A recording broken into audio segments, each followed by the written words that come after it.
Praise the Lord. സ്നേഹമുള്ളവരെ, ഈശോയുടെ പീഡാസഹനത്തെയും കുരിശുമരണത്തെയും കുറിച്ച് നാം ധ്യാനിക്കുമ്പോൾ നമ്മുടെ ജീവിതം നവീകരിക്കപ്പെടണമെന്നും ഒരു വീണ്ടും ജനനം നമ്മിൽ ഉണ്ടാകണമെന്നും നാം ആത്മാർത്ഥമായി ആഗ്രഹിക്കുകയും പ്രാർത്ഥിക്കുകയും വേണം. വിശുദ്ധ യോഹന്നാൻ്റെ സുവിശേഷം 3-ാം അധ്യായം 3-ാം തിരുവചനത്തിൽ യേശു നിക്കോദേമോസിനോട് പറയുന്നുണ്ട്, സത്യം സത്യമായി ഞാൻ നിന്നോട് പറയുന്നു, വീണ്ടും ജനിക്കുന്നില്ലെങ്കിൽ ഒരുവന് ദൈവരാജ്യം കാണാൻ കഴിയുകയില്ല.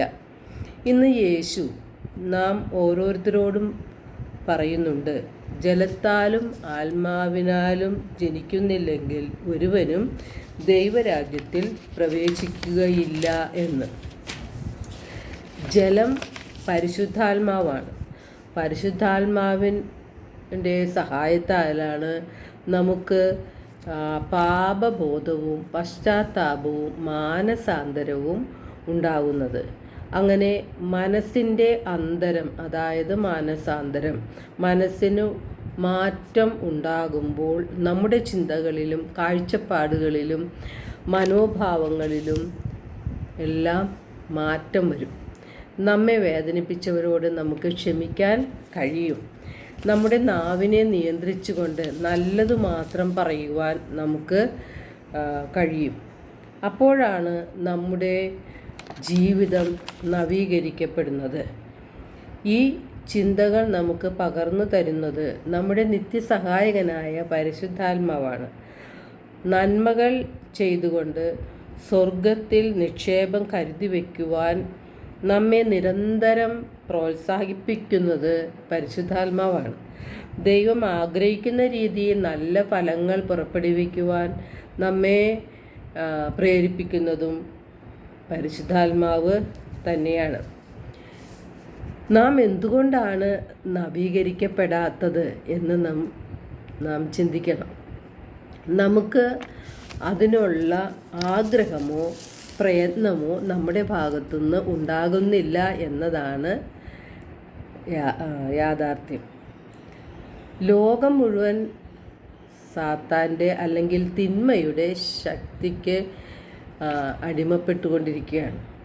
ദൈവത്തിൻ്റെ സ്ഥാനത്ത് ധനത്തിനും ചില വ്യക്തികൾക്കും സ്വന്തം കഴിവിനും അതുപോലെ ഈ ലോക സുഖമോഹങ്ങൾക്കും നാം ഹൃദയത്തിൽ 1-ാം സ്ഥാനം കൊടുത്തുകൊണ്ടാണ് ജീവിക്കുന്നത്.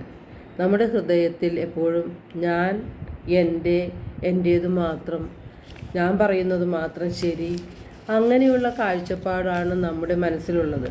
അത് നമ്മുടെ അഹങ്കാരത്തിൽ നിന്നുണ്ടാകുന്നതാണ്. അത് സ്വാർത്ഥതയും നമ്മെ ഭരിക്കുന്നുണ്ട്. ഇത് 1-ാം പ്രമാണത്തിന് എതിരായ പ്രവർത്തികളാണ്. അനുഗ്രഹങ്ങളുടെ ദാതാവായ ദൈവത്തെ മറന്നുകൊണ്ടുള്ള ഒരു ജീവിതമാണ് പലപ്പോഴും ഞാനും നിങ്ങളും നയിക്കുന്നത്. അതിനാൽ നാം നവീകരിക്കപ്പെടണമെന്ന് ആത്മാർത്ഥമായി ആഗ്രഹിക്കുന്നുമില്ല, അതിനായിട്ട് പരിശ്രമിക്കുന്നുമില്ല. ഈ ഭൂമിയിൽ എത്ര കാലം ജീവിച്ചു എന്നതിലല്ല, എപ്രകാരമാണ് ജീവിച്ചത് എന്നാണ് കർത്താവ് നോക്കുന്നത്. നമ്മുടെ ഇഷ്ടം പോലെ ജീവിക്കുമ്പോൾ ദൈവകൃപയുടെ വാതിൽ അടഞ്ഞു പോകുകയാണ് ചെയ്യുന്നത്. നാം ദൈവഹിതപ്രകാരം ജീവിക്കുമ്പോൾ കൃപയുടെ വാതിൽ ദൈവം നമുക്കായി തുറന്നു തരും. മലാക്കി 3:10 ദൈവം സ്വർഗ കവാടങ്ങൾ തുറന്ന് അനുഗ്രഹങ്ങൾ വർഷിക്കയില്ലേ എന്ന് നിങ്ങൾ പരീക്ഷിക്കുവിൻ എന്നാണ് പറയുന്നത്. വിശുദ്ധ യോഹന്നാൻ്റെ സുവിശേഷം 14-ാം അധ്യായം 6-ൽ യേശു പറഞ്ഞു, വഴിയും സത്യവും ജീവനും ഞാനാണ്, എന്നിലൂടെ അല്ലാതെ ആരും പിതാവിൻ്റെ അടുക്കിലേക്ക് വരുന്നില്ല.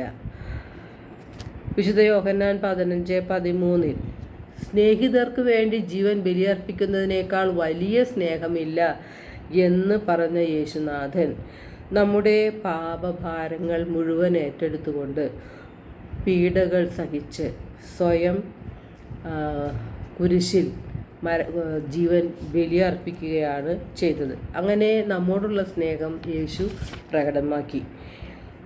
യേശുവിൻ്റെ സ്നേഹത്തിൽ നിന്ന് നമ്മെ ഒന്നിനും വേർതിരിപ്പിക്കാൻ സാധിക്കരുത്.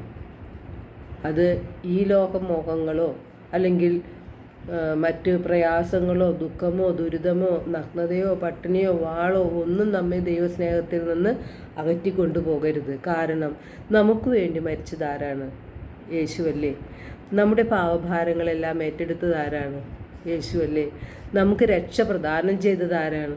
യേശുവല്ലേ.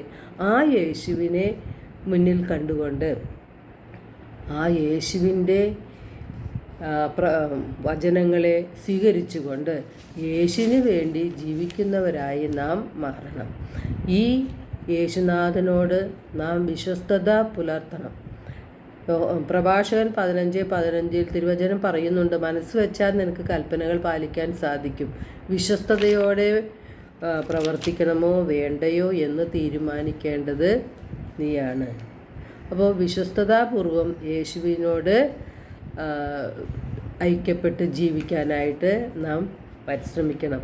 അപ്പോഴാണ് നമ്മുടെ ജീവിതത്തിൽ നവീകരണം ഉണ്ടാകുന്നത്.